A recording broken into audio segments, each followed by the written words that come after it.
I'll be your moderator for this session. Welcome to the Six Bridges Book Festival. We're so happy that you came. It's going to be a great session today. Just a little housekeeping before we get started. If I could have everybody silence their cell phones, and if you do happen to need to take a call or step out for a moment, just make your way to the exit quietly. Also, I'd like to thank our sponsor for this session, which is the Elizabeth Fletcher Deshawn Charitable Trust. It's sponsors like them that allow us to have this wonderful festival and make it the great event that it is. I'm very, very honored today to introduce our authors. We have Zain, Khalid, and Thor, Conroe. Mr. Conroe's debut novel, Fuccboi, has been praised by the Rumpus as a melange of cheap beer and philosophical musing, of millennial daftness and struggle, loneliness and imagination, and described Conroe's writing as a linguistic hustle of sorts, jazz-clipped, energetic.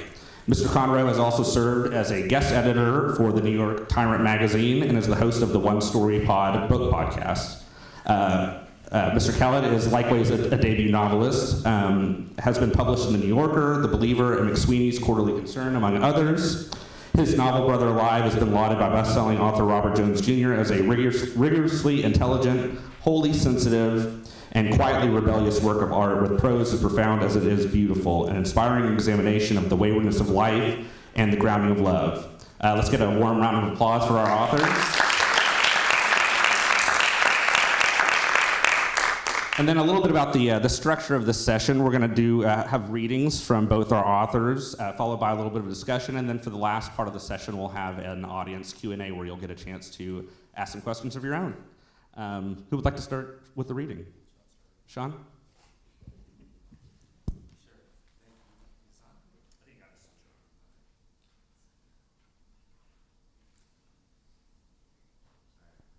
Is it on? Awesome. Cool. Thank you, everyone, for this festival for having me. I was just going to read a little bit, from the middle of the book.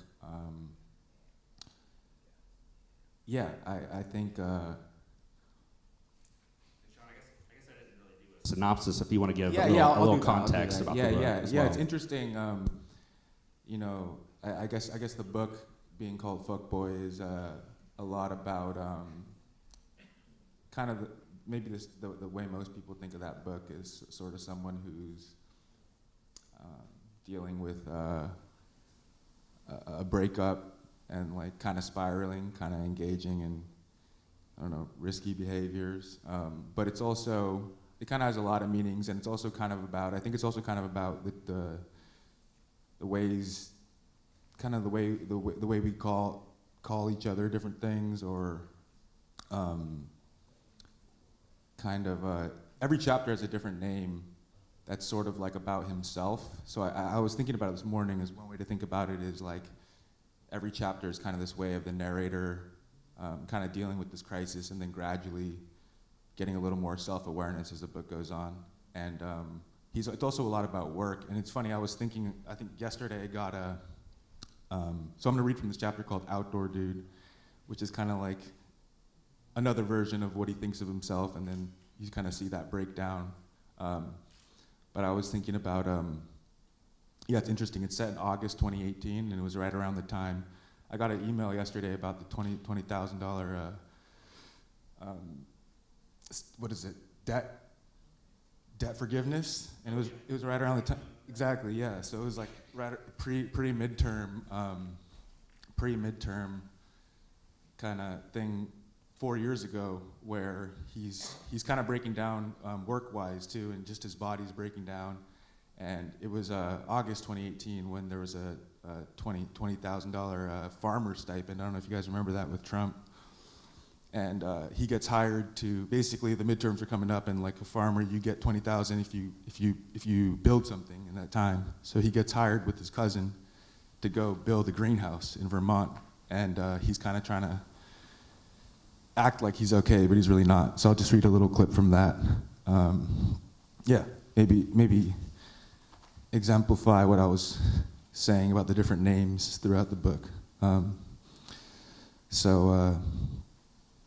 Here it goes. It's from a chapter called Outdoor Dude, his his body's breaking down, but he's gonna do this job anyway, act like he can. It rained nonstop the entire drive up, through NYC, along stretches I'd never driven, over bridges I'd never crossed. That's his cousin, drove the whole way. I DJ'd. Things mellowed once we hit the Taconic. I slept the last 2 hours, forearms cut up, face swollen. But I distracted myself by IG storing so much of the drive, my feed was a bunch of dots.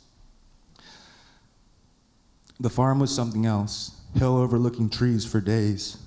Head farmer S, paternal but friendly and stylish also. Spazzing a bit when we pulled into Bennington, but mellowing once on the farm.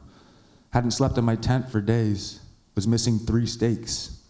So went on a Walmart run into town for some, which they impressively sold a la carte. Also nabbed granola bars, gauze pads for my arms, feet, more Vaseline. When I was walking across country, sleeping out, tent life wasn't shit to me. Unfazed no matter where, in the tiniest of one-man bivvies no less, under bridges and ditches, behind bars. I was that dude, the tent dude able to withstand any and all conditions. Unsure whether I was still that dude though. Convinced myself I was, and said as much when E asked, "Tent camping's cool with you though, right?" Was so sweaty inside my tent once I got it up, in the dark with a headlamp as the rain started coming down. Set up my makeshift tarp rain flap like I did every night while walking across country, but incorrectly. It wasn't holding. Still warm out, so it wasn't a biggie, but wasn't gonna sleep with how it was anytime soon either. Tried to zone out by listening to a podcast about a cult by a dude who grew up in one. Everything raw and cracked and chafing, putrefying. I lay on my side and listen to the disembodied dweeby NPR voice tell me how charismatic the cult leader his parents followed as a child was, initially. Turned it up to compete with the assault of raindrops pattering on my tarp draped over my tent. Couldn't believe I slept in this thing for 100 days while walking 20 to 30 miles a day and barely showering. Last bit. Come 3 a.m., I couldn't take it.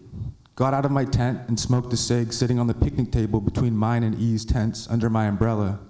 Went AOE a few times. Nothing. Stared at my tent lit up eerily in my headlamp light through the rain. Tried to imagine re-entering it. Couldn't. Didn't wanna. Wasn't gonna. Recalling S, the farmer, S's offer to head down to the main house if storm gets too crazy.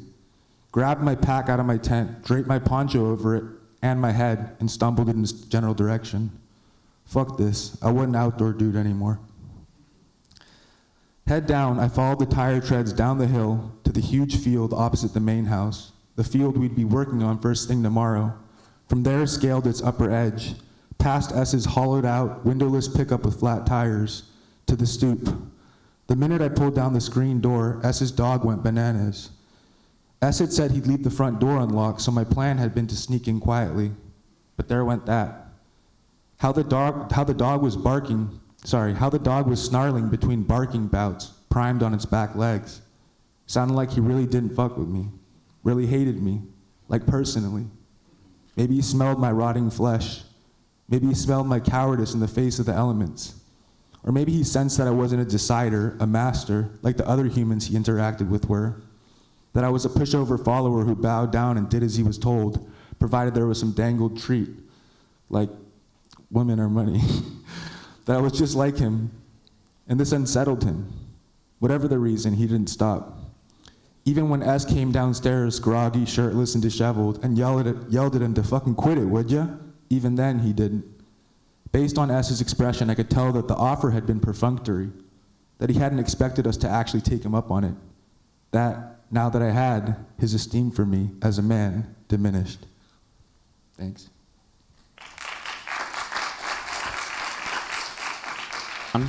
Thank you for that. Zain, if you'd like to read from your novel, Brother Alive. So some context. It's the story of three three adopted brothers who grow up above a mosque in New York.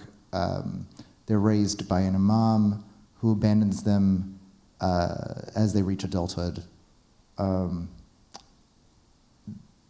They follow his trail only to realize he's building something of a utopia in the northwest region of Saudi Arabia. There, they step out of the shadow of their collective past and begin building sort of a destructive future. I was interested in exploring kind of consumption and like what we are consumed by, how we are consumed, and so perhaps that's why the narrator's story is complicated by a hallucinatory double who beleaguers and comforts him in equal measure. And I guess that's all you really need to know. And I'm going to read from the prologue, and this is effectively like an attempt to acquire the verbal elements of the book, so like visual to verbal through the prologue. It is night, and Imam Salim is dozing in his mosque, a little drunk. Our dark apartment is shot through by the naked heat of summer. An exhausted ceiling fan cuts the air in fifths. Something is being turned up so slowly it is hard to know what it is exactly, an exponential S in low frequency, a boiler, or a furnace. My senses sharpen, and I am myself a boy sitting on the kitchen floor. At my feet, a beetle is looking at me with misery disclosed beneath exothalamic eyes. There is a dry snapping and the sound of legs. The kitchen fills with a ruddy gas as the beetle scuttles under medical equipment, disappearing amid the tubing and beeping machines. Time unwinds and winds, and Imam Salim is awake now, and I am slung over his shoulder. Sleep rents the room between my ears. I look back for the beetle to find it has become a child seated on the counter, his legs swaying, two metronomes nudged one after the other. And like me, the child is slender, hirsute, feminine, and unwise. He is not solid. He is either living silver or spun glass. Though just a few hours my senior, he already expects disappointment. When we acquire language, we are each other's first word. And this is one of the first chapters. And it's an epistolary novel, and it's being written to a niece, and her name is Ruhi, and Ruhi means soul in Arabic, so it's kind of like a letter to the self. Ya Ruhi, I say to begin with any birth is maliciously unoriginal. I also say time will destroy all that we do, whatever it is, and so once more for the gallery. Dio, Isol, and I were born in that order in 1990. That is true. What came next is not so much true as it is what we were told. Your grandfather knows memory is often a lie sealed with the hot wax of repetition. The story goes that our first 3 years were spent in a daisy chain of New York City foster homes, then Imam Salim purportedly feeling a deep loneliness, a sense of obligation, following his postgraduate stint in Saudi, made room for us. How and why we were kept together as a toddling troika was, for a long time, a mystery we had no interest in solving. Why look your gift father in the mouth? We had no past. Even our birth certificates, we would learn, were acts of retroactive continuity. Our last name, somehow, was Smith. Yusuf Smith, nice to make your understandably confused acquaintance. It was possible back then to believe that we were born in the United States, and so we did. What we knew, however, what was written on our faces and what your grandfather confirmed, was that we were different from those who could call this place their own. Dio, your uncle, is Nigerian, your father, Isol, is Korean, and though he never deigned to give me what he gave them, not even a country of origin, I was considered and consider myself of indeterminate Semitic beginnings. My skin, more bark than olive, more Arab than Jew, led me to suspect I had ties to a spot 1 map inch east of the middle. When Imam Salim returned to New York from his studies, he did so with plans to revive his late uncle's mosque in Staten Island, which he himself lived above from the age of 8 to 18, after his parents were found under the weight of an upturned lorry in New Karachi. Occident Street Mosque, our bricky low-rise, lay slumped at the end of a houseless strip of concrete that was marked at irregular intervals by linden trees and at regular intervals by the wavery tide pools of streetlights. The mosque revival required his dividing the prayer hall, constructing a side for our sisters. The second floor's bare kitchen was refurbished. The living room eventually bitmapped by an ugly rug, a coffee and dining table, a corpulent television set. Up the next flight of semi-splintered stairs, 2 doors became 3, each opening into a bedroom. One was his, the second was ours, and the third, with the widest windows, the most generous square footage, was kept open in the event someone was unsettled and in need of a roof. Inside Imam Salim's room was an office that he kept locked. Cultivating the backyard, Imam Salim planted a family of acacias, a choice made for unknown reasons. He also rooted more regionally appropriate selections: phlox, silver glass, loose strife, burning bush, but it was the acacias he doted on. His leaves left grooves in their topsoils. "I hope you understand," I heard him say to them once. His behavior with the plants and generally was bizarre. If we ever asked him about the emotionally fraught gardening, he would respond with a barrage of religious trivia. Did we know, he often asked, that the very first gods were born beneath an acacia's sheltering bough in Heliopolis? Did we know about Osiris, or about the Phoenician god Tammuz, or about Marduk, or about a lesser-known but equally terrible god Huitzilopochtli, once venerated by the Aztecs in Mexico? Did we know that it was with acacia wood that Yahweh asked Moses to fabricate the Ark of the Covenant? We didn't know shit, did we? We guess not. We were 4 years old. It doesn't seem quite so bizarre now that he would answer our question with stranger questions, but at the time we thought him somewhat demented. And at the mouth of Occident Street was Coolidge, the neighborhood, the Coolidge houses, insular project housing community turned, Yaruhi, you know the story, poverty's resultant grace.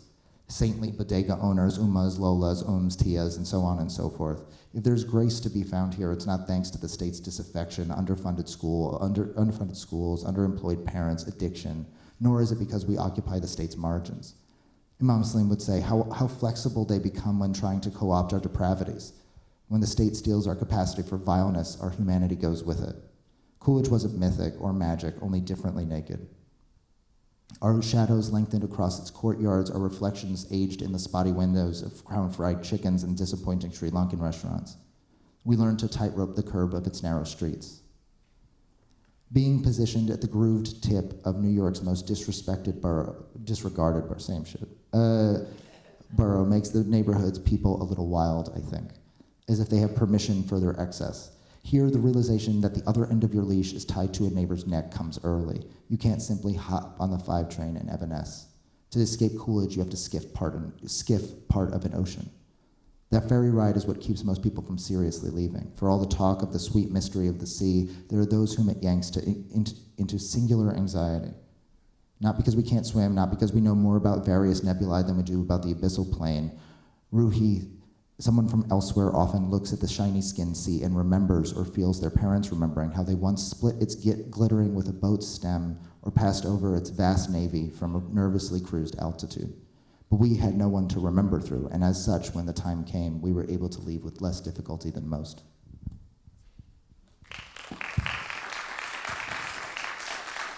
Thank you, Zain, for that. Now to get into our discussion.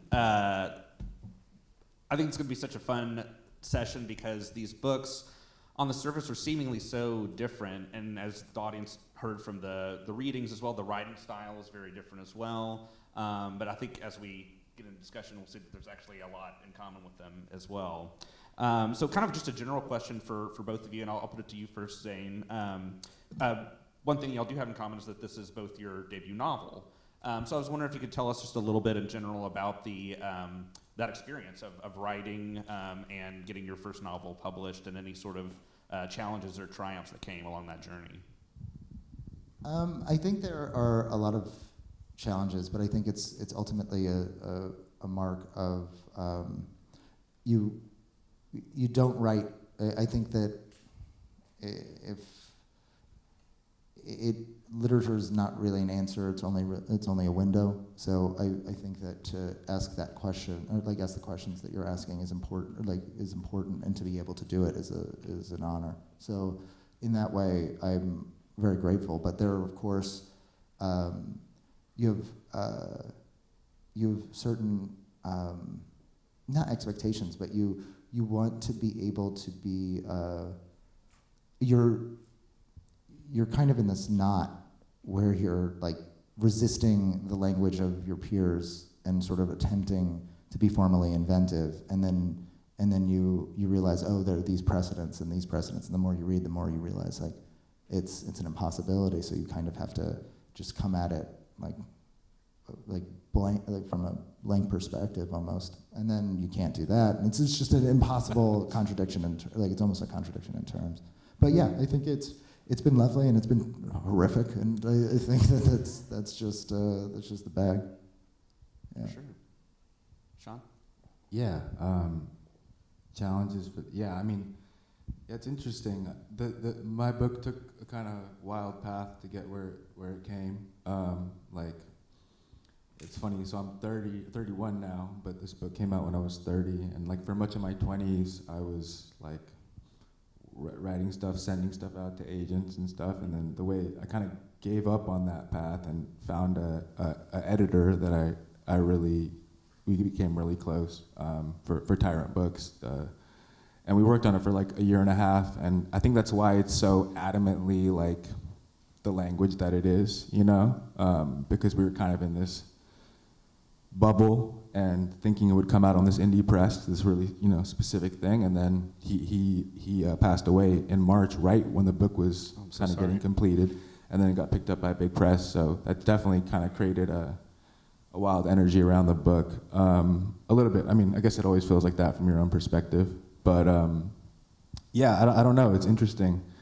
Like, I think that aspect is interesting where I kind of stopped trying to cater to the path I thought it was supposed to go in, and then a lot of stuff, and then it happened backhandedly. But yeah, I guess it just means you got to keep going now. Sure. Yeah. And you know, kind of like what Zain said about you know, wanting to sort of as far as your voice, wanting to sort of forge your own path, but also you're clearly influenced by other writers that you admire. In both of your works, I think you, Sean, in particular yours, you reference several works and several authors. Yeah. And Zain, you do as well, and have a long list of acknowledgments at the end of your book. Could you talk a little bit about that, sort of, you know, a little more in detail about having, you know, honoring those influences or you know, being inspired by them, but trying to find your own personal voice as well? Yeah, for sure. Yeah, I think that's I mean, that's the thing about the book, where, I don't know, for me, like having a narrator who's like trying to write, I think all the books I like are like books about writers, sort of, but not in just you know, I think there's something about that as a reader. Everyone who's a reader kind of thinks who's reading the book. If they're reading your book, they're a reader. And I think there's something powerful in that about witnessing somebody come into their own voice on a, not even literary level, just like a baseline level. So, like, you know, it's like Nausgaard stuff too, where Nausgaard will just stop and go on a rant about a book he's reading. And that's definitely a thread throughout my book where, yeah, with the whole works cited, it's kind of like that element of being super open about your influences, I think is a good message, because it's like if you're influenced by somebody, then you like went through them and read them, you know, to that point. So, yeah, I mean, Completely agree. That's kind of how I look at it. Yeah, I agree. I Yeah. think that like it's almost the epigraph. Like I remember reading somebody saying the epigraph is no longer interesting, or like it's like very lame. And I understand where they're coming from. And there was a piece about sort of that sort of reading list at the end of like at the end of books being sort of gratuitous, and then it's. And Welbeck does this thing in one of his books. He's like, he like almost takes a shot at it, and he goes, Wikipedia, right? And that's Yeah, he got a plagiarism things from Wikipedia. If I remember correctly. Yeah. So he like there's. I think you wear it on your sleeve. I think we do it anyway. I think I did a little too much. I think I should probably have pulled back. But I think that there are places. It's important to. I think that, you know, everybody wants to kill their father, kind of, right? And on some level, you want to take what they've given you and forge, like, something, or just like synthesize a new, a new version, or collapse the distance between them and yourself. I think that's what you're really trying to do, and like build like a bridge to both these writers and to other people. But I wonder, or like burn it down. I really don't know. I think the answer is goes both ways. Like I remember, and I'm writing about this. So like this is something I'm thinking about. But I'm doing a retrospective of Rushdie's career for a magazine, and it's tough because I love him, right? I loved his first 5, 6 books, and then I have a complicated relationship with what comes after, and then in the review on the day of, the New York Times compares it to Rushdie, and I'm like, fuck. There's no escaping some of these guys. Like there's really, I think a lot of people feel like in 20 years they're gonna feel that way about like people I think.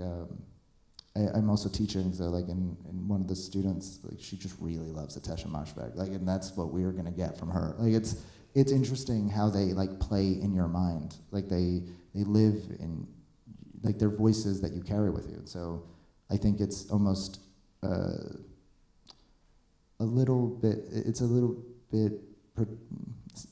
a pretense to say that we don't have influencers or that we don't involve them. I think it's also an adamant idea behind my book, and I think a thing that I feel that maybe a lot of writers don't, which is kind of this idea that you write the book and then you get put on this pedestal and it's 2022, it's a great festival. It's not like you're not, that idea of being this kind of celeb, I don't know, it's kind of like a Bolaño idea too of if you read his later books, he just has books between parentheses where he just writes about writers people don't know about, and he talks about them, and I think this idea that no one's just a writer, everyone's part of this reader, critic, whatever.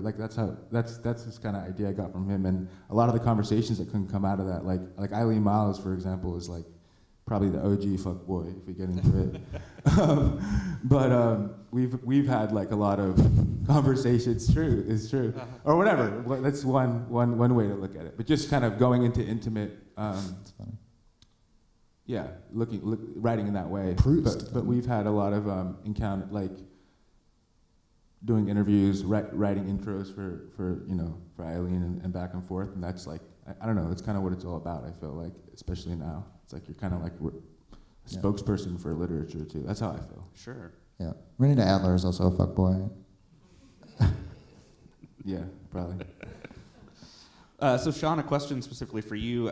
Your novel is labeled a novel, but clearly has a lot of autobiographical elements. Particularly the protagonist is also named Sean Thor Conroe. Yeah.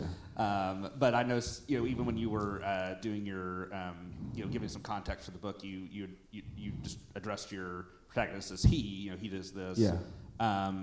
Can you talk a little bit about that decision to incorporate so much of your life into the story, and sort of where the divide is between the real Sean Thor Conroe and the character in the novel? Yeah, for sure. That's the question I invited, I guess. But a lot of it's just I think it's a lot about writing something that I want to read. Probably How Should a Person Be is a big, Sheila Heti stuff, Nausgaard. So when I get the sense that, I think that's always happening in literature, where the narrator is looking at themselves, the author is looking at their life through they're looking at their life. What else are they looking at? You know what I mean? And if it's a really fantastical story, that's an expression of how they want to express themselves. But that's a little bit of a cop-out. The element of that play, that idea that they're just writing about their life, makes the text more alive to me as a reader. But in terms of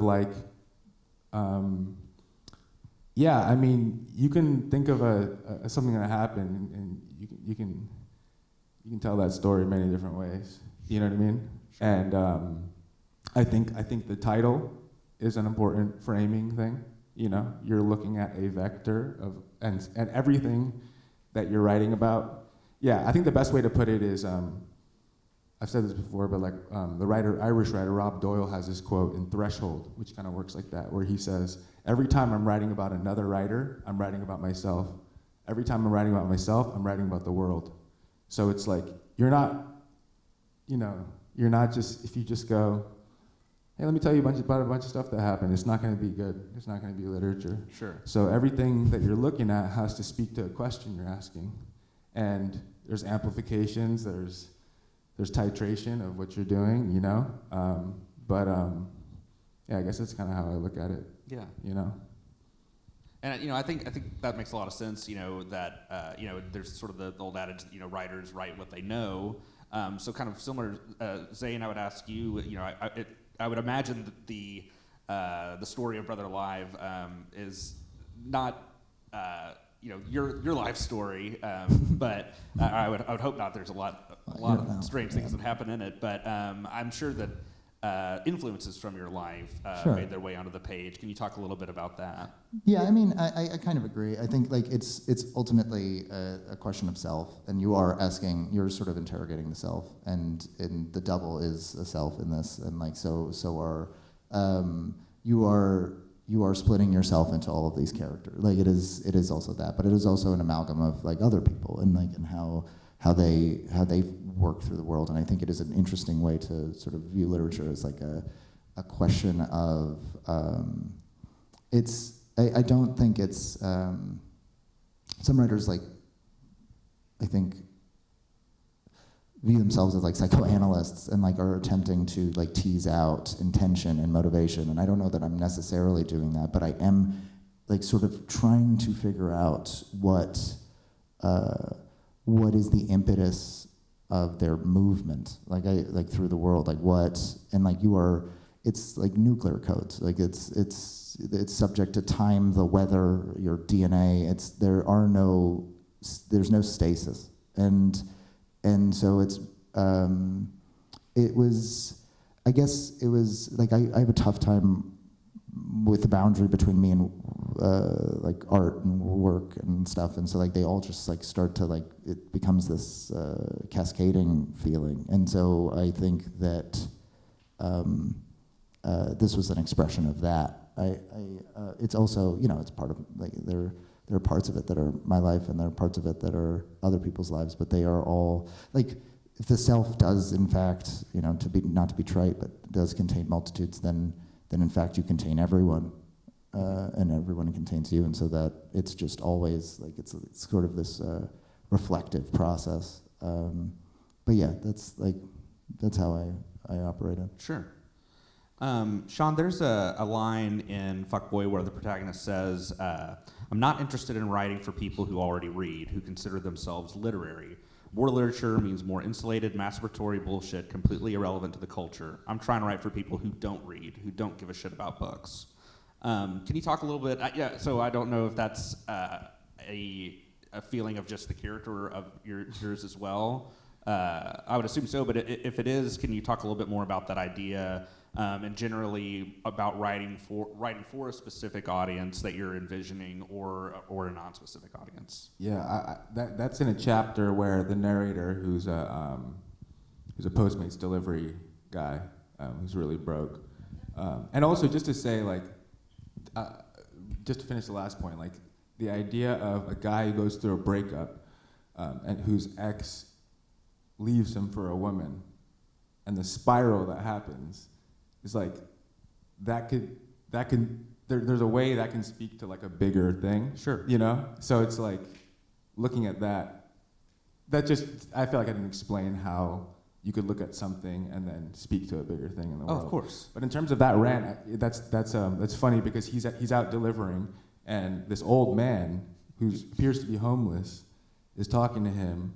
And he keeps saying, like, you need to publish in the New Yorker, you need to publish in all these things, or else, like, you're not doing anything. I always wanted that story to be in one of those magazines, and then, like, the bio to just be, like, he's in an MFA program. Because, right.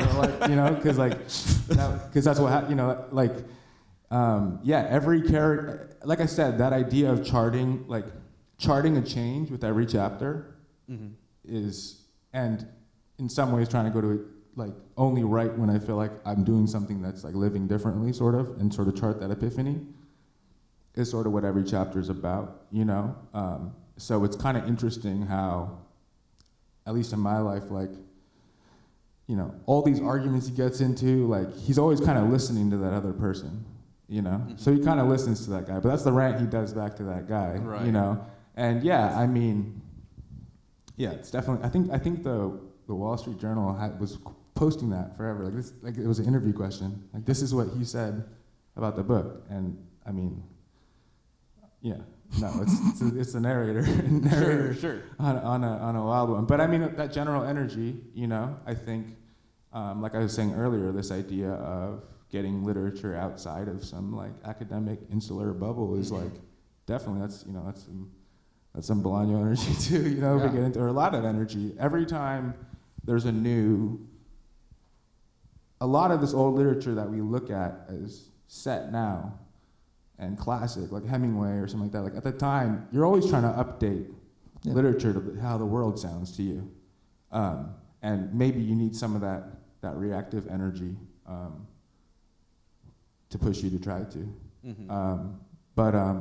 But yeah, I don't know. I say that's a narrator, but a little bit, but it's obviously not. Like I went to an MFA program after the timeline of the book, Right. and I think it's good. Yeah, it's good to listen to other writers and learn from other writers, and that's probably a lesson he doesn't have. But then that's why he's so spiraling. Well, I think the character is. It's a very. I like that rant, honestly, as far as It made me laugh when I wrote it. So yeah.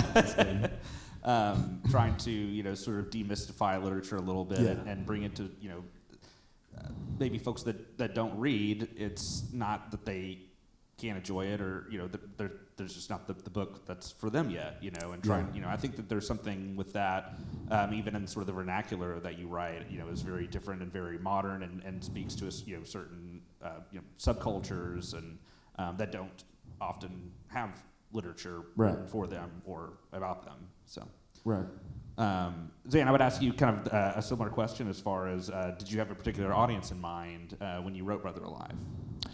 No, not really. Yeah. I actually, I'm thinking, it's interesting because there's a line in my book which I kind of stole from Baudrillard, but the idea is, I wouldn't believe in something so insidious as the truth. The only truth is that there is none. And I think that when we, if Sean's narrator says something, he's not necessarily morally he's not condoning said fact, right? There's no necessary, moral valence around what you say what your characters say. And I do think that, let's be honest, some literature has become, it sometimes does accede to the masturbatory, it is an in-group, it is a resounding echo sometimes. And so it is interesting to sort of question what the prevailing modes are. I definitely, I guess this is one of those things that you think about. You don't really think about who's reading it, you just want to make sure that it is honest to what you wanted to write. And who reads it, and it's kind of you don't want to be so pretentious you can't no one can read you, it can't be, but people read Borges, and so he's so pretentious, and sometimes pretense is good. There's no Nabokov's pretentious. If you run through the gamut, there's a lot of pretense.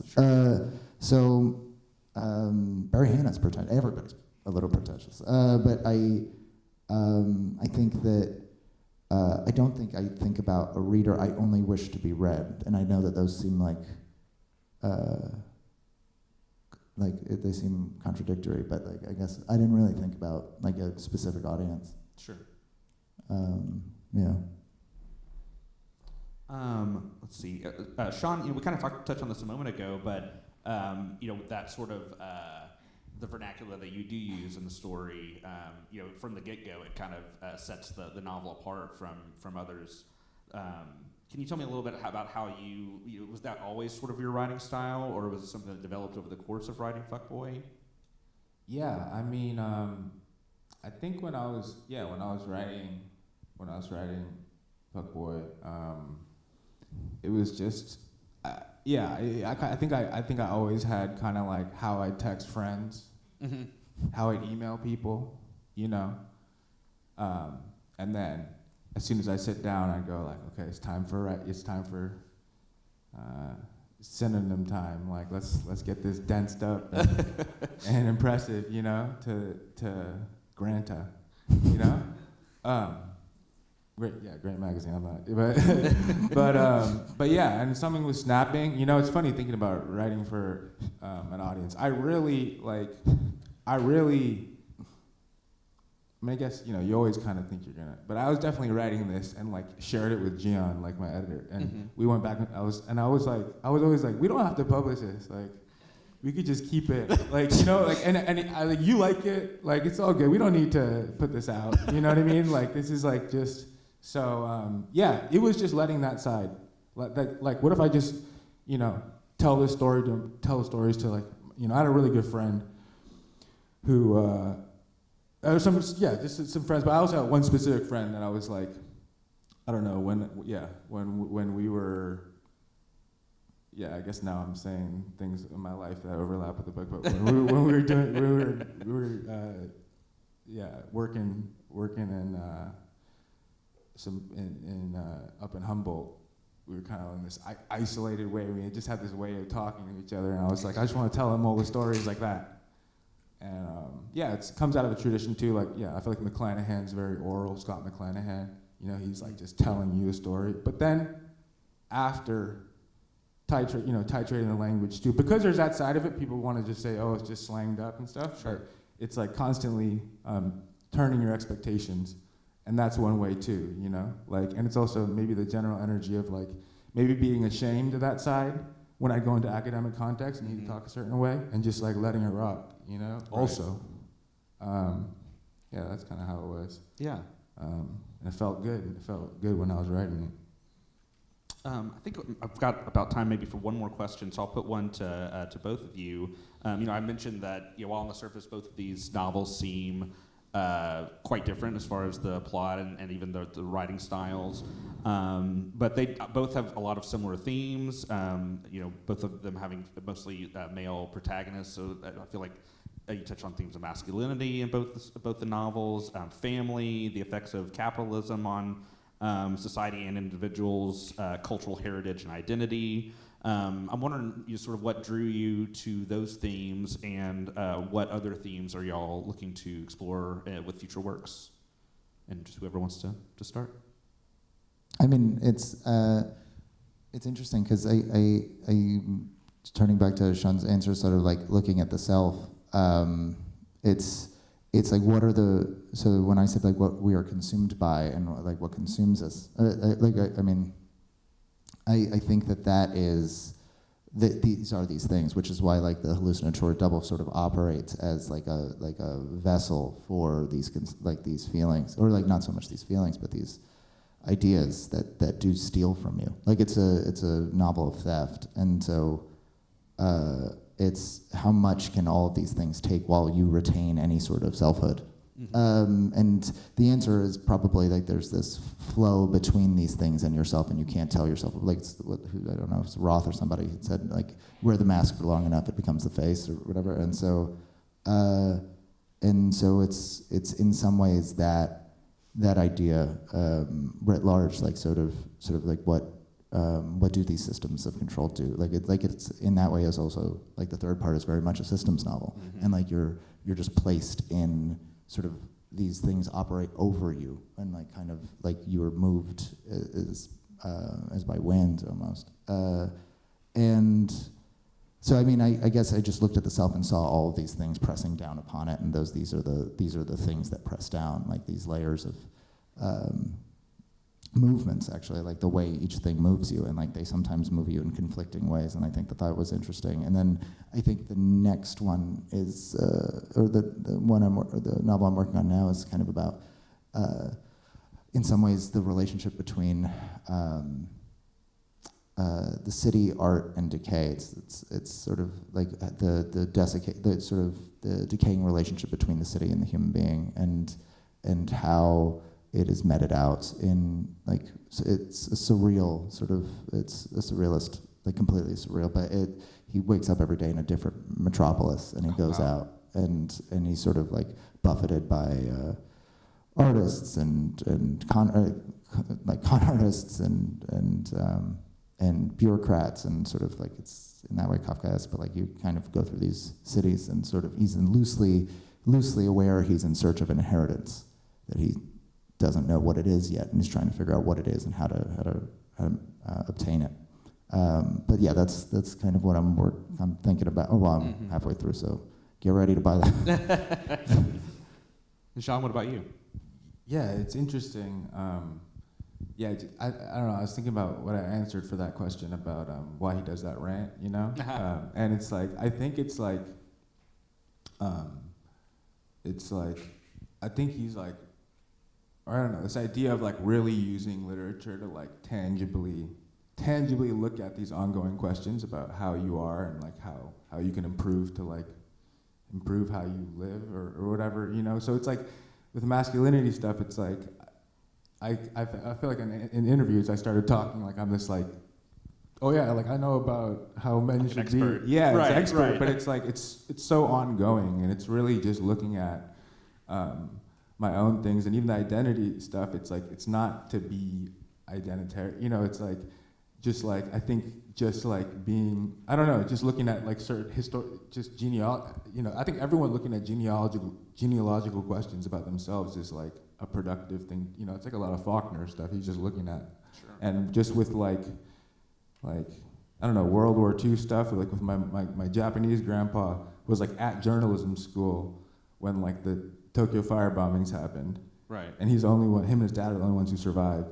And then my dad's side is all U.S. military, but not my dad. So it's like, and then this is, I don't know, it's like he's quite like, I don't really think, you know, using literature to like kind of look at that stuff, you know, and like look at how do I sound in the world, you know, all this stuff like that, you know. And yeah, especially after going through a press cycle where you are kind of talking like an expert, like, and then you know, settles down, you're like, oh, I don't have anything figured out. So I feel like the questions are going to continue, you know. Yeah, I was talking to you yesterday, Eli, right? Eli was a detective crime writer. I was like, I'm a detective writer too, but I'm just like investigating myself. Sure. You know what I mean? Like, how did this all start? Where's the root of the crime? You know, I don't know. So yeah. I think I'm gonna keep asking. Yeah, I don't have anything figured out after writing it. I thought I would. No, there's no answer, and I think it's actually a really good point. Like the identitarian stuff, like its identity's mutable. Let me figure out myself. Like this right. is like not something that I give to like, and I think I think both of these books do that quite. Like it is the act of figuring out identity, like, but without the lazy taxonomies of like, you know, these very simple sort of banal, like I identify as, it's like, man, if you could tell me that would be great. Like if I could tell you how, yeah, right, then we've lost the plot. Like, right. It's that's the whole question, right? And so yeah, I think that's a really good point. Yeah, that's it. Yeah. Well, I guess at this point we can open it up to questions from the audience. Does anybody have a question off the bat? Yes, sir? Yeah, just following up on what you guys were talking about. Following up on just that last little discussion of identity, since for both of you, you've just had your first novels published, how has that kind of changed the way you feel about your identity? Like, I know, like, I'm an artist as well, and often it's like, you know, people want, like, where's the proof that you are that thing? And so, like, does right. this feel like now you have a novel published, like that has made some change in, you know, your ownership of sort of what you are? Yeah, we were kind of talking, I was kind of talking about this recently, where the first book is like, once you go through that and everyone's like questioning who like, it makes you want to change how you go and, you know, but you can't react to that, I feel. Or I don't know, I guess it's inevitably, impacts how you think about yourself. But we're also always changing too, you know? So it's like,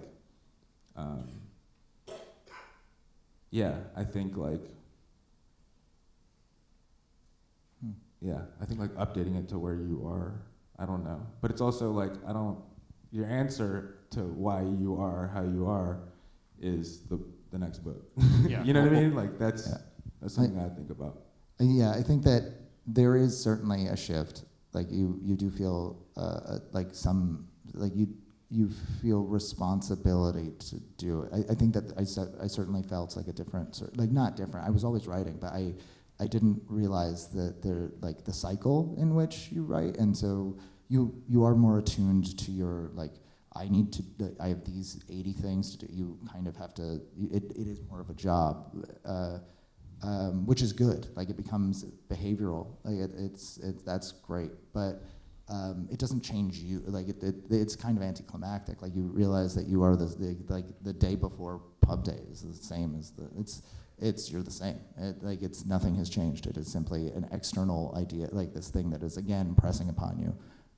But yeah, it's the next book. Like or the next thing. Like it's the next project that defines you. Like it's not. It is what you are working on. It cannot be what you have already worked on. Like if I have to read this again, like this is actually hopefully like for a long time. And I know I have Miami in a couple weeks, but other than that, but it'll be hot there. So I guess I don't know. I think that again, it's like not you're a writer or an artist. You are those things. You're, like which I was saying earlier. Like there's this coterie of like identities, like writer, critic, reader. You are all three things, and to understand that is all of the you have to hold all of those things. Like and a paradox is good for the fucking soul. I think like it's good to hold like the critic and the writer in the same space. I think that it's good. It can be damaging, I think, as a writer, but and as a critic. But you have to hold these things in confluence with one another.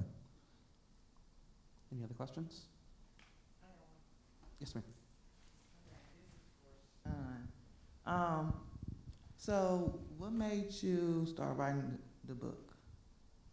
What made me start writing it? I think probably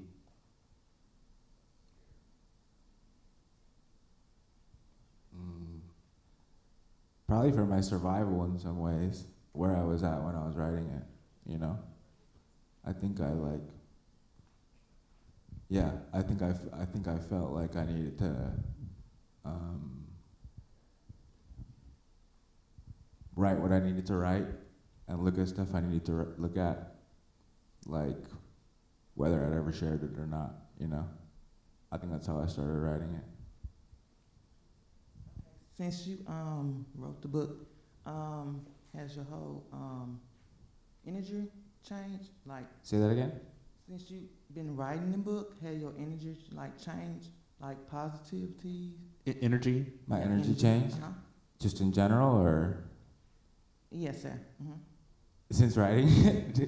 I mean, yeah, definitely. Okay. Definitely. Does anybody else have a question? Yes, sir. This question is for Zain. You said that you were a teacher, and I'm also a teacher, and some of my fellow teacher friends, we talk a lot about students having difficulty with this topic that you brought up of moral valence in their characters, and like having characters do sometimes negative, even evil things, because the assumption is the reader will say that they're somewhat giving a voice to this. I was wondering how both of you kind of approach that in terms of not only your own work, but kind of your overall thought process of, now my character needs to do a bad thing. How do I handle that? Yeah, that's a good question, and I don't know really. I mean, like there's a part of my book where the imam who is gay like assaults, like sexually assaults a sheikh, right, and like another religious leader, and like and you seemingly like it appears people really liked this character, even though I couldn't stand him.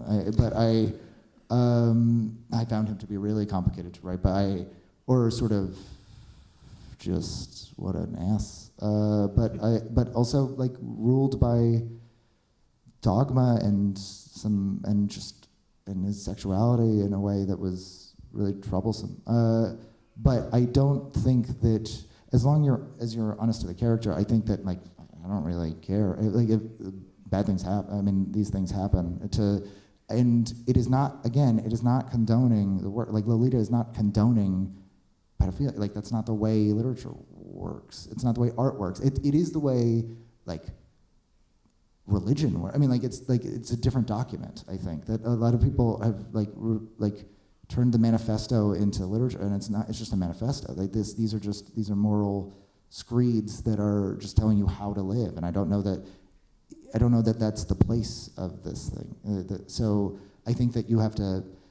I think especially with these, like I'm teaching in an MFA workshop, and they're just like, well, either they want their characters to be morally superior to the reader almost sometimes, and I wonder what the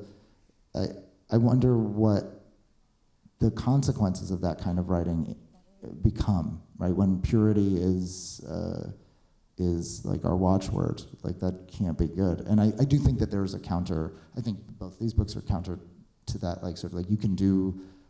It's not that you have redemption. I don't even think that is applicable. I just think humanity is extremely complicated, and to flatten, if it's a reduction, right? Like anytime you simplify something, you reduce it, and it becomes flat. And why would we look at like it's iconography? Like it's I don't want to.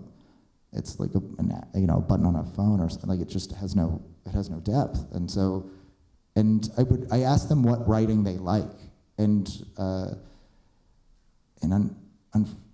depending on that, I kind of like try and find other books that like do then transgress in that light, right, where they still feel. So like it's a slippery slope to get to Mishima, right? Like or like to Bernhard, right? But you have to take them down. You got to like force them to slip, I guess. Yeah, I kind of in line with the earlier question about getting clapped back for your questions like authenticity and stuff when you put a book out. I think oppositional thinking is like what I'm always trying to find. So, but you can also get into a thing where I don't know, it's real, like when you write stuff down and put it out. So it's like, you got to check yourself of just trying to be wild for being, for that sake. It's something that's an ongoing thing too, And I think when you write a first book too, you're like, I don't care, no one's gonna read this anyway. I'm just gonna go crazy. But yeah, that's an ongoing thing too. But yeah, oppositional thinking on the page is kind of what I think about in a lot of ways. So then when there's there's clap back about stuff, that's kind of the point, but it's still hard when you're going through it. So I don't know. Yeah. I think that's probably a good place for us to stop. I'd like to give a big thank you to both of y'all for being here. Thanks for having us. All of you for coming to the festival. Let's give our authors a round of applause. If you'd like to chat with the authors, you'll have the opportunity to do so in just a few moments out in the lobby. They'll be signing books. I'd also like to thank Wordsworth Books for providing those for sale today. The Six Bridges Book Festival appreciates your support, and if you enjoyed this program, please make your most generous donation today. You can speak with someone in the venue about how to do that. And also please share your thoughts about the program with us as well, which you can do on the sixbridgesbookfest.org website. And if you'd like to vote for next year's Classic and Context title, you can do that at sixbridgesbookfest.org under the About Festival tab, because that book will be chosen by your votes. Thank you again for coming, everybody.